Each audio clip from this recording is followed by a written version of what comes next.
सहरी की चंद एहतियातें। सहर व इफ्तार में मुतवाज़न खुराक ही अच्छी सेहत की ज़ामिन है। सहरी के दौरान एक साथ बहुत ज़्यादा पानी पी लेना एक नुकसानदेह अमल है।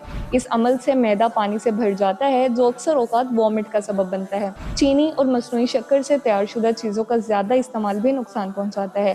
सहरी में सादा ग़िज़ाओं का इस्तेमाल करें और कोशिश करें कि मुरगन ग़िज़ाएँ यानी गोश्त वगैरह कम खाएँ, क्योंकि इससे ज़्यादा प्यास लगती है।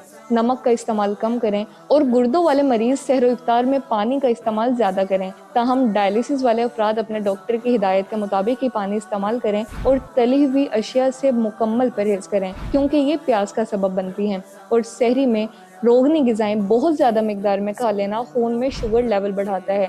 इसलिए शुगर और ब्लड प्रेशर के मरीज़ को चाहिए कि वो अपने तबीब से लाज़मी मशवरा करें और सिर्फ़ उन ग़िज़ाओं का इंतखाब करें जो फ़र्ज़ रोज़ों में रुकावट ना बने।